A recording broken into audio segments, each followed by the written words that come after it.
Hello दोस्तों, नमस्कार। एक बार फिर से आप सभी का स्वागत है आज की इस क्लास में। साथियों, जो रेलवे ग्रुप डी का एग्जाम चल रहा है, तो आज की सभी शिफ्ट में जिस प्रकार के क्वेश्चन पूछे गए थे, उसी पर आधारित दोस्तों इस क्लास में हम क्वेश्चन लेकर आए हैं। और दोस्तों, अगर आप लोगों का एग्जाम भी आगे आने वाली शिफ्ट में लगा हुआ है, तो आप लोग इस क्लास को बिना स्किप किए हुए शुरू से लास्ट तक जरूर देखिएगा। तो आइए क्लास को शुरू करते हैं। पहला क्वेश्चन है कि निम्नलिखित विद्युत अपघट्यों के विलयन में से किसको कार की एक बैटरी में प्रयोग किया जाता है। तो यहाँ पर जो सल्फ्यूरिक अम्ल है, ये जो है कार की बैटरी में प्रयोग किया जाता है। तो जिसने भी इसका आंसर ऑप्शन नंबर तीसरा लगाया है, उसका राइट आंसर हो जाएगा। अगला क्वेश्चन है कि मानव शरीर में हीमोग्लोबिन का कार्य है। तो यहाँ पर जो हीमोग्लोबिन है, इसका कार्य है ऑक्सीजन का परिवहन करना। इसका आंसर हो जाएगा ऑप्शन नंबर पहला। ऑक्सीजन का परिवहन करना जो है, ये हीमोग्लोबिन का कार्य है। ठीक है साथियों, अगर आप लोग चैनल पर पहली बार आए हैं तो चैनल सब्सक्राइब कर लीजिएगा और जो बेल आइकन है उसको प्रेस कर लीजिएगा, जिससे कि सभी क्लास का अपडेट आपको मिलता रहेगा। नेक्स्ट क्वेश्चन है कि ब्लैक होल की जानकारी सर्वप्रथम दी थी। तो जो ब्लैक होल है, इसकी जानकारी सबसे पहले एस चंद्रशेखर ने दी थी। इसका आंसर ऑप्शन नंबर तीसरा हो जाएगा। नेक्स्ट क्वेश्चन है सीएनजी है। तो साथियों, जो सीएनजी है, ये आपसे पूछा गया है कि ये क्या है। तो ये जो है कंप्रेस्ड नेचुरल गैस है, यानी कि सीएनजी है, इसका फुल फॉर्म है कंप्रेस्ड नेचुरल गैस। तो यहाँ पर आंसर हो जाएगा ऑप्शन नंबर पहला। नेक्स्ट क्वेश्चन है कार के पीछे आने वाले यातायात को देखने के लिए निम्नलिखित प्रकार के दर्पणों में से किसका उपयोग किया जाता है। तो इसका आंसर हो जाएगा उत्तल दर्पण का प्रयोग किया जाता है। ठीक है, तो इसका जिसने भी आंसर पहला लगाया है, उसका राइट आंसर हो जाएगा। अगला क्वेश्चन है हरित क्रांति शब्द के प्रतिपादक कौन है। तो जो ये हरित क्रांति शब्द है, इसके प्रतिपादक की बात की जाए तो ये विलियम गॉड है। ठीक है, तो जिसने भी इसका आंसर ऑप्शन नंबर दूसरा दिया है, उसका राइट आंसर हो जाएगा। बात करें नॉर्मन बोरलॉग की, जो नॉर्मन बोरलॉग हैं, ये विश्व में हरित क्रांति के जनक के रूप में जाने जाते हैं। ये आप लोग यहाँ पर ध्यान रखिएगा कि इनको जो है विश्व में जो है हरित क्रांति के जनक के रूप में इनको जाना जाता है। जो वर्गीज कुरियन है, तो वर्गीज कुरियन जो है, ये श्वेत क्रांति के जनक के रूप में जाने जाते हैं। ये कौन है? तो ये जो है श्वेत क्रांति के जनक हैं। कौन? तो वर्गीज कुरियन। बात की जाए एम एस स्वामीनाथन की, तो ये जो है भारत में हरित क्रांति के जनक के रूप में जाने जाते हैं। तो यहाँ पर आप लोग कंफ्यूज नहीं होइएगा। ये जो है नॉर्मन बोरलॉग जो है, ये विश्व में हरित क्रांति के जनक के रूप में जाने जाते हैं। और जो एम एस स्वामीनाथन है, इनको जो है भारत के जो है हरित क्रांति के जनक के रूप में इनको जाना जाता है। ठीक है, तो यहाँ पर पूछा गया था कि जो हरित क्रांति शब्द है, इसका प्रतिपादक कौन है। तो ये जो है विलियम गॉड है। ठीक है, चलिए अगला क्वेश्चन है कि विश्व स्वास्थ्य दिवस कब मनाया जाता है। तो ये जो विश्व स्वास्थ्य दिवस है, ये जो है 7 अप्रैल को मनाया जाता है। अगर बात की जाए इसकी थीम की, तो 2025 की जो है थीम क्या रही है, अगर आपसे एग्जाम में पूछा जाए तो स्वच्छ शुरुआत आशाजनक भविष्य, ये जो है इसकी थीम रही है। ठीक है, स्वच्छ शुरुआत आशाजनक भविष्य, आशाजनक भविष्य, ये जो है इसकी थीम रही है 2025 की। ठीक है, चलिए अगला क्वेश्चन है तमस उपन्यास के लेखक कौन है। तो जो तमस उपन्यास है, इसके लेखक हैं भीष्म साहिनी। तो यहाँ पर जो ऑप्शन नंबर पहला है, इसका राइट आंसर हो जाएगा। नेक्स्ट क्वेश्चन है कि 1857 के विद्रोह को किस उर्दू कवि ने देखा था। तो जो 1857 का जो विद्रोह है, इसको जो है गालिब ने देखा था। किसने देखा था? तो आंसर हो जाएगा गालिब ने। तो यहाँ पर जो ऑप्शन नंबर तीसरा है, ये इसका राइट आंसर हो जाएगा। नेक्स्ट क्वेश्चन है हमारे संविधान के किस भाग में 3 सोपानों में पंचायतें बनाने की परिकल्पना की गई है। तो आंसर हो जाएगा भाग 9 में जो है पंचायतें बनाने की परिकल्पना की गई है? तो आंसर हो जाएगा ऑप्शन नंबर पहला। अगला क्वेश्चन है, भारत में एक राज्य के मुख्यमंत्री राष्ट्रपति के निर्वाचन में मतदान नहीं कर सकते हैं यदि वे जो है विधानमंडल के उच्च सदन के सदस्य हों। तो यहाँ पर जो ऑप्शन नंबर तीसरा है ये इसका करेक्ट आंसर हो जाएगा। नेक्स्ट क्वेश्चन है, चौथी पीढ़ी के कंप्यूटरों के निर्माण में प्रयोग किया जाता है। तो जो चौथी पीढ़ी के कंप्यूटर हैं इनके निर्माण में सूक्ष्म संसाधित्रों का प्रयोग किया जाता है। यहाँ पर जिसने भी इसका आंसर चौथा दिया है उसका राइट आंसर हो जाएगा। नेक्स्ट क्वेश्चन है, कंप्यूटर का जनक किसे कहा जाता है? आसान प्रश्न है, बताइए इसका आंसर क्या हो जाएगा कि कंप्यूटर का जो जनक है ये किसे कहा जाता है। तो जिस भी बच्चे ने इसका जवाब चार्ल्स बैबेज दिया है उसका यहाँ पर राइट आंसर हो जाएगा। चलिए नेक्स्ट क्वेश्चन है कि नीचे लिखी कौन सी प्रक्रिया वायु को प्रदूषित नहीं करती है? तो जो प्रकाश संश्लेषण है ये जो है वायु को प्रदूषित नहीं करती है। तो यहाँ पर जो ऑप्शन नंबर दूसरा है इसका राइट आंसर हो जाएगा। नेक्स्ट क्वेश्चन है, भारत में ज्ञानपीठ पुरस्कार पाने वाली पहली महिला कौन थी? तो भारत में ज्ञानपीठ पुरस्कार पाने वाली जो पहली महिला है ये है आशा पूर्णा देवी। आंसर हो जाएगा ऑप्शन नंबर चौथा। नेक्स्ट क्वेश्चन है, निम्नलिखित कलाकारों में से द साइंस ऑफ भरतनाट्यम पुस्तक किसने लिखी है? तो जो द साइंस ऑफ भरतनाट्यम है ये सरोज वैद्यनाथन ने लिखी है। आंसर हो जाएगा ऑप्शन नंबर चौथा। नेक्स्ट क्वेश्चन है कि नारा दो बूंद जिंदगी की किस कार्य के साथ संबंधित है?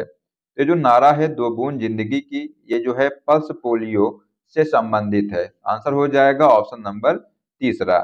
नेक्स्ट क्वेश्चन है, मुंशी प्रेमचंद्र निम्नलिखित में से किन पुस्तकों के साथ संबंधित हैं? तो ये जो मुंशी प्रेमचंद्र हैं ये जो है सेवा सदन, गबन और रंगभूमि ये जो पुस्तकें हैं इनसे संबंधित हैं। तो यहाँ पर साथियों आंसर हो जाएगा ऑप्शन नंबर, यहाँ पर देखिएगा जो 1, 2, 3 है ये जो है इसका राइट आंसर हो जाएगा। ठीक है, चलिए अगला क्वेश्चन है कि WHO यानी कि विश्व स्वास्थ्य संगठन का मुख्यालय कहाँ पर स्थित है? बताइए इसका आंसर क्या होगा कि WHO का मुख्यालय कहाँ पर स्थित है? तो ये जो है जेनेवा जो कि स्विट्जरलैंड में है यहाँ पर इसका मुख्यालय स्थित है। तो आंसर हो जाएगा ऑप्शन नंबर दूसरा।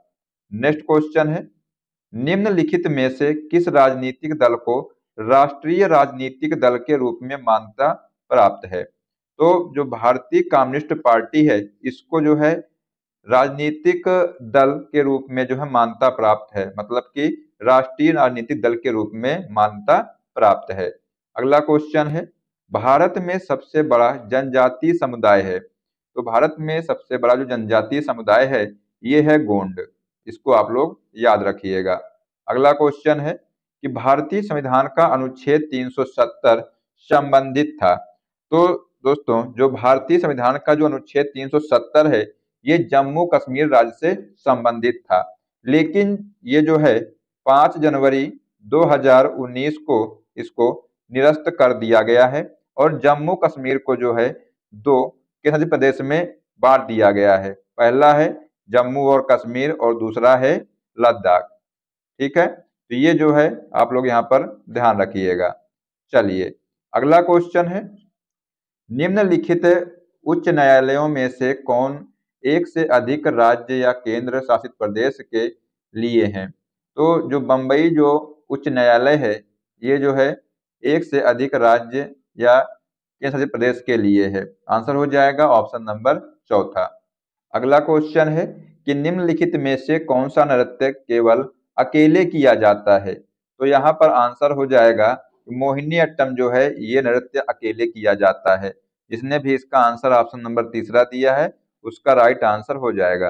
अगला क्वेश्चन है, निम्नलिखित में से कौन सा भारत में रबी फसल नहीं है? तो जो गेहूं है, जौ है और रैपसीड है ये जो है रबी की फसल है। यहाँ पर जो जूट है ये रबी की फसल नहीं है। जिसने भी इसका आंसर ऑप्शन नंबर चौथा दिया है उसका राइट आंसर हो जाएगा। चलिए अगला क्वेश्चन है कि मोंगिया पत्तन किस राष्ट्र में स्थित है? तो जो मोंगिया पत्तन है ये बांग्लादेश में स्थित है। यहाँ पर जो ऑप्शन नंबर दूसरा है ये राइट आंसर हो जाएगा। चलिए पढ़ते हैं अगले क्वेश्चन की तरफ। पूछा गया है कि शब्द टाई ब्रेकर क्या है। तो साथियों जो शब्द है टाई ब्रेकर ये किस खेल से संबंधित है। तो यहाँ पर जो है टेनिस जो है इससे संबंधित नहीं है, फुटबॉल और हॉकी से जो है ये संबंधित है। तो यहाँ पर दोस्तों दूसरा और तीसरा ये इसका राइट आंसर हो जाएगा, टेनिस से संबंधित नहीं है। ठीक है, तो ये आप लोग यहाँ पर ध्यान रखिएगा। चलिए अगला क्वेश्चन है, निम्नलिखित में से कौन सा फार्मूला वन से संबंधित खिलाड़ी है। तो जो नारायण कार्तिकेयन है ये जो है फार्मूला वन से संबंधित खिलाड़ी हैं। अगला क्वेश्चन है कि विश्व पर्यटन दिवस कब मनाया जाता है। तो ये जो है 27 सितंबर को मनाया जाता है। ये जो विश्व पर्यटन दिवस है 2025 की थीम की बात की जाए तो ये आप लोग यहाँ पर याद रखिएगा। 2025 की जो थीम थी ये थी पर्यटन और सतत परिवर्तन, ये जो है इसकी थीम थी। ठीक है, परिवर्तन, ये आप लोग यहाँ पर याद रखिएगा, एग्जाम में क्वेश्चन बन सकता है। ठीक है, चलिए अगला क्वेश्चन है, निम्नलिखित में से कौन एक देव नृत्य है। तो इनमें से जो है कुचिपुड़ी ये जो है देव नृत्य है। आंसर हो जाएगा ऑप्शन नंबर तीसरा। अगला क्वेश्चन है कि इलाहाबाद स्तंभ के शिलालेख में किसकी उपलब्धियां वर्णित हैं। तो जो इलाहाबाद स्तंभ के शिलालेख में जो है समुद्रगुप्त की उपलब्धियां वर्णित हैं। आंसर हो जाएगा ऑप्शन नंबर तीसरा। अगला क्वेश्चन है कि वह सुल्तान कौन था जिसने खलीफा के अधिकार को मानने से इनकार कर दिया था। तो यहाँ पर जो अलाउद्दीन खिलजी है ये इसका राइट आंसर हो जाएगा। इसने जो है खलीफा के अधिकार को मानने से इनकार कर दिया था। तो यहाँ पर जिसने भी इसका आंसर पहला दिया है राइट आंसर हो जाएगा। अगला क्वेश्चन है कि भारत में सबसे पुराना लौह युग जुड़ा हुआ है। तो ये जो है चित्रित धूसर मृद भांडों के साथ जुड़ा हुआ है। आंसर जिसने भी इसका पहला दिया है उसका यहाँ पर राइट आंसर हो जाएगा। चलिए दोस्तों नेक्स्ट क्वेश्चन है कि पहली राष्ट्रीय आय समिति का गठन किया गया था। तो जो ये पहली राष्ट्रीय आय समिति है इसका गठन वर्ष 1949 में किया गया था। तो आंसर हो जाएगा ऑप्शन नंबर दूसरा। अगला क्वेश्चन है कि जब किसी वस्तु की मांग वक्र एक्स अक्ष के समांतर हो तब उस वस्तु की मांग लोच होती है। तो यहाँ पर आंसर होगा पूर्ण लोच होती है। ठीक है, जिसने भी इसका आंसर ऑप्शन नंबर चौथा दिया है उसका यहाँ पर राइट आंसर हो जाएगा। नेक्स्ट क्वेश्चन है, सूची 1 का मिलान सूची 2 उनकी गतिविधि का क्षेत्र के साथ करिए और सही विकल्प चुनिए। इधर जो है व्यक्ति के नाम दिए हुए हैं और इधर जो है उनकी गतिविधि का क्षेत्र दिया हुआ है। तो बात करें यामिनी कृष्ण मूर्ति की तो ये जो है भरतनाट्यम से संबंधित है। वसीम जाफर ये जो है क्रिकेटर हैं। राजा रवि वर्मा ये चित्रकारी से संबंधित हैं और जो राहुल गांधी हैं ये जो है राजनीति से संबंधित हैं। तो ये जो है इसका सही मिलान हो जाएगा। आप लोग इसका आंसर यहाँ से देख लीजिएगा। ठीक है, चलिए यहाँ पर जो आंसर हो जाएगा ऑप्शन नंबर पहला, इसको आप लोग यहाँ पर ध्यान रखिएगा। ठीक है, नेक्स्ट क्वेश्चन है, वस्तु के मूल्य में अधिक परिवर्तन होने पर उसकी मांग में परिवर्तन नहीं होता है, इसे कौन सी मांग कहा जाएगा। इसको जो है पूर्णतः बेलोचदार मांग कहा जाएगा। आंसर हो जाएगा ऑप्शन नंबर तीसरा। नेक्स्ट क्वेश्चन है, सैक इसको जो है लाइकेन ये क्या है। तो साथियों जो लाइकेन है यह एक प्रकार का सहजीवी है। तो आंसर हो जाएगा ऑप्शन नंबर चौथा। नेक्स्ट क्वेश्चन है, जीवाणु यानी कि जो बैक्टीरिया है ये कौन सी बीमारी पैदा करने वाले जीव हैं। तो आंसर हो जाएगा यक्षमा, इसको जो है तपेदिक कहते हैं। तो ये जो बीमारी है ये जीवाणु यानी बैक्टीरिया पैदा करते हैं। ठीक है, अगला क्वेश्चन है कि काला जार ज्वर का संचरण होता है। जो काला जार या ज्वर है इसका संचरण सिकता मक्खी के काटने से होता है। आंसर हो जाएगा ऑप्शन नंबर तीसरा। अगला क्वेश्चन है कि निम्नलिखित में से किसने गोबर गैस प्रणाली का आविष्कार किया है। जो गोबर गैस प्रणाली है इसका आविष्कार सीबी देसाई ने किया है। आंसर हो जाएगा ऑप्शन नंबर तीसरा। ये आप लोग यहाँ पर ध्यान रखिएगा। अगला क्वेश्चन है कि निम्नलिखित युग्मों में से कौन सही सुमेलित है। तो जो यहाँ पर हरे पौधे हैं ये जो है जीवाणु से संबंधित है। तो यहाँ पर जो सही सुमेलित पूछा गया है तो आंसर हो जाएगा ऑप्शन नंबर तीसरा। नेक्स्ट क्वेश्चन है कि फेरोमोन्स सामान्यतः उत्पन्न किया जाता है। तो ये जो है कीटों के द्वारा उत्पन्न किया जाता है। तो यहाँ पर आंसर हो जाएगा ऑप्शन नंबर चौथा। नेक्स्ट क्वेश्चन है कि सूची 1 को सूची 2 से सुमेलित कीजिए तथा सूचियों के नीचे दिए गए कूटों का प्रयोग करते हुए सही उत्तर का चयन कीजिए। तो इधर दोस्तों सूची 1 दी हुई है और ये जो है सूची 2 दी हुई है। तो इसका मिलान करना है। तो साथियों यहाँ पर जो खनिज है, खनिज जो है ये समाप्त होने योग्य है। सौर ऊर्जा ये जो है असमाप्त होने योग्य है। बायोगैस, मीथेन तथा कार्बन डाइऑक्साइड और जो वन उपरोपण है ये जो है वर्षा, ये जो है इसका सही मिलान हो जाएगा। तो आप लोग इसको देख लीजिएगा, ठीक है।